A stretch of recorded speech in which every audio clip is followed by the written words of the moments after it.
Je te prends juste 2 secondes pour te dire que là, je vais faire une réac sur la vidéo de Samzira qui interview Dylan Thierry. C'était très compliqué pour moi de justement d'écouter ce mec-là jusqu'à la fin. Mais si tu vois qu'il n'y a pas spécialement de réaction, que je dis pas grand-chose, c'est parce qu'il faut juste écouter ce que le mec raconte. Et voilà, parce que je te jure que des fois c'est un peu délirant. Les gens, c'est vraiment délirant. Donc, continue toujours à partager, continue à t'abonner, continue à lâcher des likes, ça fait énormément plaisir.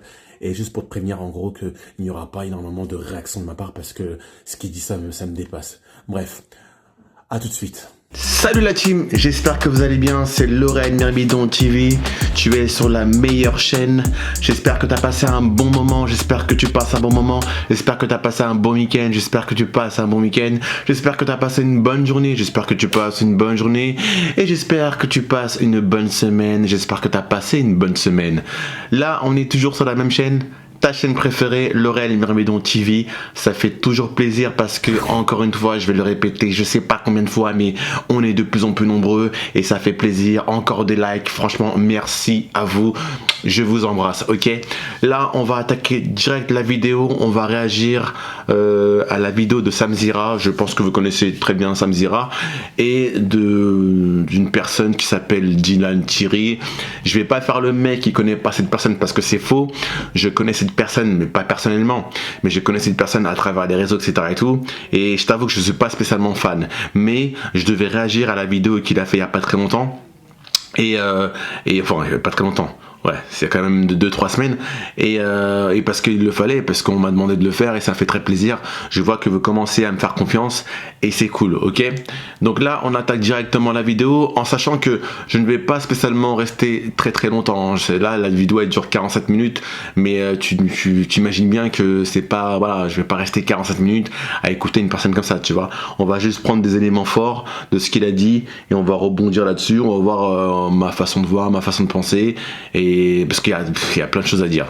En sachant que oui, bien évidemment, avant de commencer cette vidéo, j'avais déjà regardé l'interview. Voilà, je suis franc. Allez, let's go, c'est parti. Un petit problème de son.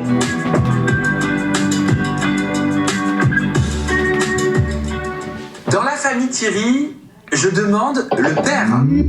Je te propose de regarder cette vidéo. TPMP ce soir, une bande de fous. Interview la petite naine là. Alors, tu te trouves bête, un charisme de fou, il lui dit là, le Cyril là. Mais franchement, bande de glands, quoi, parce qu'ils ont trop peur de se faire clasher là, parce qu'ils sont en train d'interviewer une naine. Ils la saucent comme jamais. Ok, pour une naine ça passe. Mais putain, tu te trouves bête, un charisme de fou, je te trouve trop magnifique, mais putain, bande de faux. Quoi. Voilà, ok, t'es une naine, voilà. Déjà, observation, il vient de dire à l'instant que c'est son père. Hein. Observation déjà, à peine même pas quoi, 10 secondes ou 15 secondes de vidéo. Le mec, il a des propos très bizarres, très déplacés envers cette personne, tu vois. Donc c'est un peu déplacé, donc je peux me dire que, putain, je comprends, comme on dit, tel père, tel fils, quoi, tu vois. Mais bon, excusez-moi, hein, mais voilà, quoi, là, tu te dis, ah oui, du coup, je comprends pourquoi le fiston est comme ça. Bref, on continue. Sympa, t'es pas trop moche, ça arrête là quoi. Même la vieille là, elle est mieux. Alors on peut lire sur les... On dirait le mec il est sous coke, ou on dirait il a pris un truc, c'est trop bizarre. Ou soit il est bourré, enfin je sais pas, c'est trop chelou. Il a une manière de parler un peu en mode un peu gogol là. Ouais, c'est une haine, c'est quoi ça? Trop chelou, bref, on continue. Suite à cette vidéo, quand on voit le père, on comprend mieux les actions du fils. C'est dans la génétique des Thierry d'être problématique? Je sais pas du tout, je sais pas quoi te dire. Moi, la seule chose que je peux te dire par rapport à ça, quand j'ai vu ça, je me suis directement excusé auprès de cette petite dame. Je lui ai envoyé un message sur Instagram. Auprès d'Elisa, elle s'appelle Elisa. Je connaissais pas son prénom. Je me suis excusé auprès d'Elisa. Je lui ai dit, écoute Elisa, je m'excuse par rapport à mon père, je suis pas du tout d'accord avec ce qu'il peut dire. Et elle a dit, écoute, y a pas de souci, elle dédouane le père du fils. Moi aujourd'hui ça fait à nouveau, quand j'étais revenu vers toi, je te disais que je reparle avec mon père. Aujourd'hui ça fait plus d'1 an que je reparle plus avec mon père. Ah bon? Ouais. Mais alors attends, juste avant que je te pose des questions par rapport à ça, ça t'a choqué ces propos-là? Les propos de ton père sur son anisme? Non, je connais mon père, ça m'a pas choqué, non. C'est-à-dire il est habitué à avoir des propos, enfin, disons qu'ils ne font pas dans la demi-mesure quoi. Non, ouais, mon père est très direct. Je connais mon père, dire que ça m'a choqué, ça serait mentir. Non, ça m'a pas choqué. Pourquoi tu parles plus à ton père depuis un an? Il y a un côté malsain chez mon père que j'aime pas trop, qu'il peut avoir avec moi. Un côté malsain qu'on peut retrouver chez toi aussi, hein, attention. C'est que c'est très bien d'accabler ou d'accuser ton père, mais le côté malsain que tu parles, on le retrouve aussi chez toi. Par rapport à toutes les démarches que tu as pu faire envers l'Afrique, etc. De toute façon, il va en parler, donc du coup, on pourra rebondir là-dessus. Et j'ai toujours trouvé ça très vicieux, en fait, la manière comme il procédait, en fait. C'est pour ça que c'est un mec que je porte pas spécialement dans mon cœur, parce que au début, tu peux te dire que ouais, c'est très bien ce qu'il fait pour les gens, etc. Nanana, mais en fait, il y a du vice derrière tout ça, quoi, tu vois. Donc le côté malsain qu'on peut retrouver chez toi, il faut l'admettre, hein, il faut le reconnaître. Et ces filles, sans rentrer trop dans le sujet, qui me déplaît, et j'ai préféré reprendre mes distances, mais je pense que cette fois-ci, c'est pour de bon. Tu l'aimes ton père? Non, je l'aime pas, non. C'est dur ce que tu dis. Je l'aime pas, non.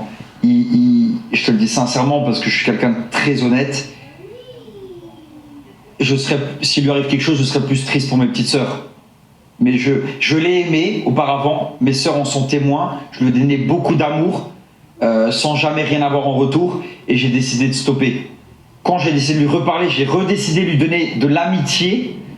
Vas-y, t'es mon ami, t'es mon pote. C'était pas de l'amour, c'était plus mon frère, mon ami.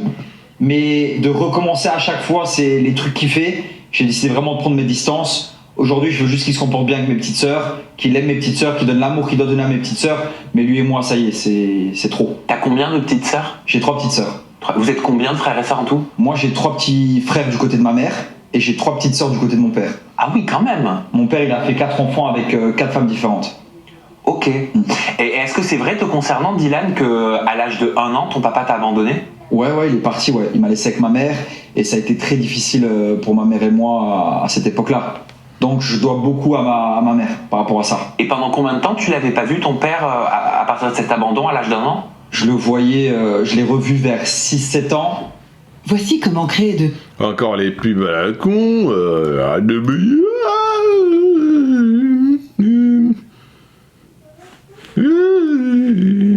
c'est parti, let's go. Une fois tous les 3 mois. Mais en fait, je l'ai tellement idolâtré parce que j'avais pas de paternel. Et en fait, quand il venait me chercher, s'il venait me chercher, parce que des fois je l'attendais à la fenêtre, bah, il me ramenait au McDo, au Quick. Mais vu que ma mère et moi on n'avait pas les moyens, bah, en fait j'avais l'impression qu'il me ramenait. Et c'était tellement, je sortais là avec des petits jouets, il m'achetait un petit cadeau, et après je le revoyais plus pendant 2-3 mois. Et je l'aimais, je voulais avoir un papa en fait. Et toute cette période-là, je l'ai aimé, 18 ans je l'ai aimé. Et plus le temps passait, plus je comprenais, et moins je l'ai aimé, et plus j'ai voulu prendre mes distances. T'as eu un beau-père? J'ai eu un beau-père, ouais. Aussi. C'est vrai que c'était un beau-père qui te frappait? Ouais, il a été violent, ouais, durant plusieurs années, ouais. À partir de quel âge t'as commencé à recevoir les coups de ce beau-père? De mes 6 ans, 7 ans jusqu'à mes 16, 17 ans. Ah quand même? Ouais, c'était long, ouais. Qu'est-ce qu'il te faisait ce beau-père? des dingueries. Il pouvait me mettre dans le coin, les mains derrière la tête, une jambe levée, dès qu'elle touchait le sol, c'était la ceinture. C'était des coups partout, tout le temps. Tu te souviens comment tu le vivais? Qu'est-ce que tu te disais petit dans ton fort intérieur? Ouais, je me disais, ouais. Tu te disais quoi? Je me disais des dingueries, je me disais... En fait, aujourd'hui, j'ai tellement de la peine pour cet enfant, mais tellement de la peine, et c'est ça qui m'a donné envie de sauver tout le monde, entre guillemets. Mais j'ai tellement... Si je te parle de cet enfant qui a subi ça, j'ai trop de peine pour lui. C'était triste, en fait. C'était tous les jours. À l'époque, carrément, j'étais à l'internat. Je demandais à l'internat de me garder les week-ends pour pas rentrer. Parce que c'était tout le temps sans raison, pas de télé, rien en fait. Pas de jouets, tu restais dans ta chambre, il rentrait des coups. C'était non-stop en fait. Et c'était non-stop et durant 9 ans. Et 9 ans, c'est très. J'ai eu fortement envie d'avoir des enfants avec ma femme, d'adopter aussi pour sauver, je répète, désolé pour ce mot, mais sauver un enfant dans le besoin. Laquelle? Quelle femme? Non, avec il n'y a pas de femme je dis juste avec ma femme. Genre, si j'ai une femme un jour, j'aimerais avoir mes propres enfants. J'aimerais éduquer ces enfants-là d'une autre façon que j'ai été éduqué, leur donner tout l'amour qu'ils méritent. Je serais très papa poule, moi, en l'occurrence. Mais c'est vrai que les temps sont durs. Les temps sont durs, c'est très dur de trouver une femme loyale, fiable, j'ai 30 ans, je suis toujours célibataire. C'est compliqué de nos jours. C'est la loyauté, tous ces principes et ces valeurs se perdent avec le temps. Et moi-même, à certains moments, j'ai pas eu de principes et de valeurs. Moi-même, j'ai fait n'importe quoi dans ma vie. Mais aujourd'hui, avec la tête proposée, j'ai 30 ans, c'est devenu très compliqué de trouver une femme sur qui on peut compter. T'as pensé devenir père aux côtés d'Ayem ? Quand j'ai marié Ayem, pour moi, c'était la mère de mes futurs enfants, de nos futurs enfants, ouais. Comment vous vous êtes rencontrés avec Ayem ? Parce que c'est vrai que pour nous, sur les réseaux sociaux, ça a été soudain. Ouais, je sais, ouais. Je connaissais Ayem du Mad Mag, Ayem comme tout le monde la connaît, quoi. En fait, mais je la connaissais pas personnellement. De réputation ?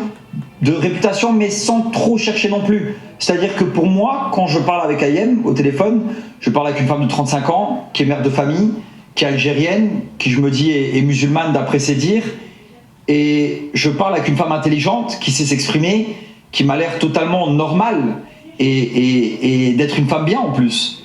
Donc ça se fait très rapidement. Tu tombes amoureux rapidement ? Je tombe pas amoureux rapidement, mais j'attrape des sentiments rapidement. Je me dis, c'est mon destin. En arabe, on dit c'est le mektoub. C'est elle qui m'était destinée. Et je me dis, il y a toutes ces choses qui me font, où je lui fais confiance très rapidement. Je me dis, elle a 35 ans, elle est mère de famille, elle a été avec un milliardaire, donc elle est plus attachée, elle sait ce que c'est. Elle connaît la fame, se dire qu'elle est plus forcément attachée à ça, elle est plus forcément attachée à l'argent. Pour moi, c'est une femme avec qui je vais pouvoir évoluer. Et qui va me faire évoluer également. Parce que c'est une femme intelligente et je sais qu'elle aurait pu me faire... j'ai cru qu'elle aurait pu me faire évoluer. Donc tu n'avais pas connaissance des rumeurs la concernant, rumeurs auxquelles Ayem a elle-même réagi, rumeurs d'escorting. Elle avait réagi à Ayem en disant juste à titre informatif, il n'y a pas de sous-métier, mais je n'ai jamais exercé dans ce domaine. Si cela avait été le cas, je serais déjà multimillionnaire. Étant donné que dans ton parcours, Dylan, c'est vrai qu'on t'a vu demander à Fidji de retirer ses implants mammaires, d'être en colère parce que ton ex Mélanie ORL avait des mini-jupes, selon ses dires. C'est vrai qu'on peut se dire, ces rumeurs-là, est-ce qu'il en avait connaissance, Dylan ? Est-ce que ça l'a gêné ou pas ? Je suis un homme et je me fie pas aux rumeurs. Moi-même, il y a beaucoup de rumeurs sur moi. J'ai vraiment appris par rapport à moi-même de pas juger quelqu'un par rapport aux rumeurs. Si demain, tout le monde te déteste, Sam, c'est pas mon problème. Pensez ce que vous pensez, moi, je veux apprendre à connaître Sam. Et Ayem, ça a été le cas, ça a été la même chose. Et j'ai entendu des rumeurs, il y a eu des échos, machin. Moi, je veux connaître la femme. Et de ce que je voyais, de ce qu'elle me montrait, j'avais une femme face à moi. Je me fie pas aux rumeurs. Regarde tout ce qu'on dit sur moi. Et l'erreur que tu as faite, Sam, et je me permets de te le dire dans le premier interview, c'est que tu t'es exprimé face à un mec. En fait, tu t'es exprimé face à un homme que tu ne connaissais pas et tu l'as jugé par rapport à ces rumeurs. Ça veut dire que c'est pour ça que les gens te sont tombés dessus par rapport au premier interview, parce que tu m'as mis dans une case, tu m'as jugé par rapport à des rumeurs. Mais en fait, les rumeurs ne font pas l'homme que tu es. Sauf que tu te trompes sur un point, Dylan, c'est que je t'ai pas jugé, je t'ai posé des questions par rapport à des faits qui étaient sous mes yeux. Je comprends, mais voilà. Tu avais cette position de t'es coupable. T'as dit non, Dylan, je l'aime pas par rapport à ce qu'on dit sur lui. Mais tu peux pas aimer quelqu'un par rapport à ce qu'on dit sur lui. J'avais cette position de vouloir te pousser dans tes retranchements. Et pardon, Dylan Thierry, mais c'est pas tous les jours qu'on a, en tant qu'intervieweur, une personnalité en face de soi qui a autant d'accusations, autant de bad buzz, autant de polémiques, autant de propos problématiques. Bien sûr. Aussi, il n'y en a pas beaucoup d'influenceurs ou youtubeurs ou peu importe qui peuvent s'asseoir à ma table et dire j'ai autant de bad buzz que toi. Et il y en a... Tu le conçois, ça ? J'en suis totalement conscient. Et il y en a très peu qui ne seraient jamais ressortis de tout ça. Après toutes les bad buzz que j'ai eues, je suis toujours là, j'ai toujours une communauté qui me suit. Encore ce mois-ci, il y a 5 millions de personnes qui ont vu mon Instagram. Et il y a des gens qui ont eu des plus petits bad buzz que ça, et ils ont disparu, on les entend plus parler.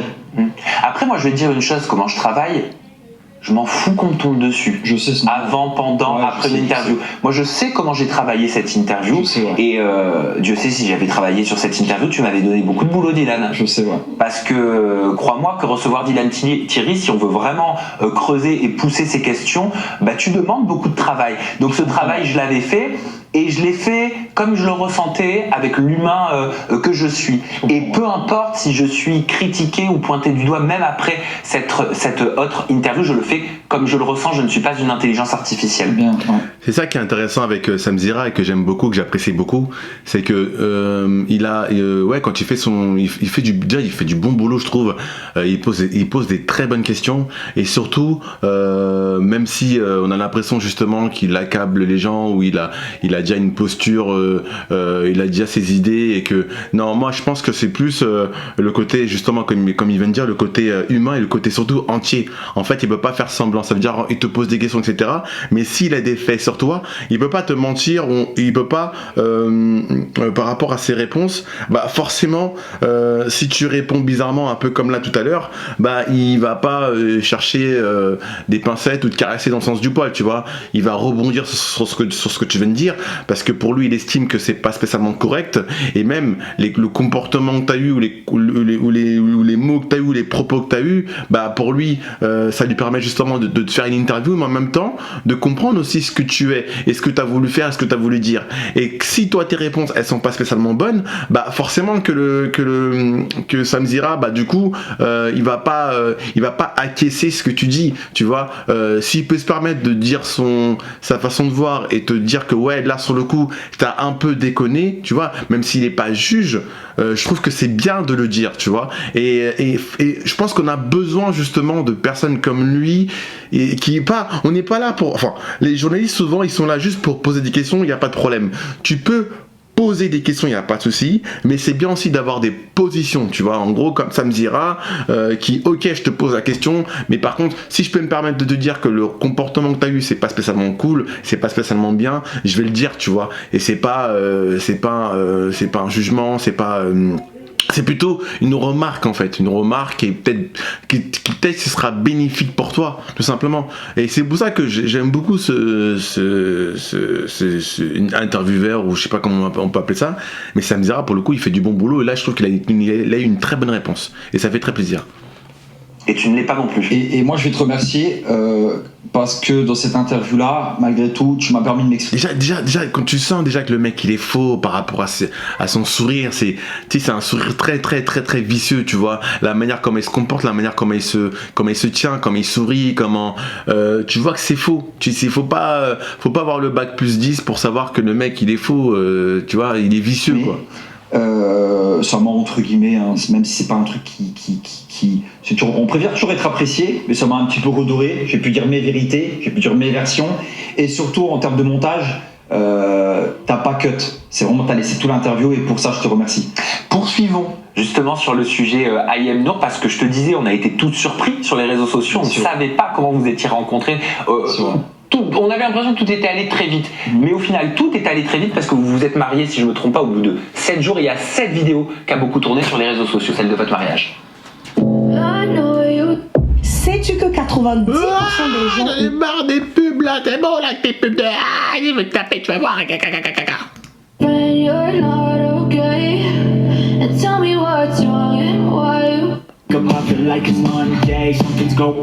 Qu'est-ce que ça te fait de revoir ces images ? Je suis triste d'avoir accordé mon premier mariage à Ayem Nour. J'aurais voulu, pour moi le mariage c'est sacré, et j'ai attendu toutes ces années avant de me marier pour accorder mon premier mariage et mon premier oui, qui est pour moi un oui éternel, à une et unique femme. Pourquoi t'es triste d'avoir accordé ton premier mariage à Ayem Nour ? Parce que j'ai été bête, parce que j'ai marié une femme que je ne connaissais pas, on peut pas connaître quelqu'un après une semaine, et j'ai fait les choses trop rapidement.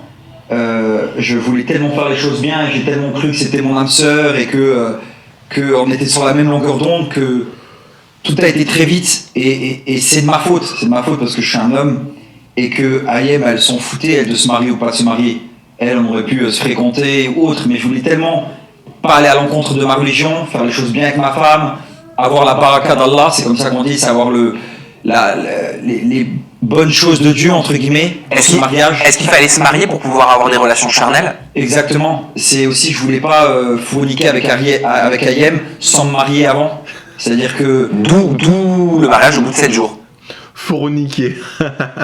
Non, c'est pas que pour ça. C'est parce que pour moi, de ce que je voyais, c'était elle à ce moment-là. C'est pas que pour ça. Je marie pas quelqu'un pour coucher avec. Tu sais, sinon je la marie pas. Tu vois, je suis pas non plus. Tu vois, c'était. Je voulais pas jouer de ce mariage. C'était pas un jeu. Pour moi, à ce moment-là, j'étais sincère.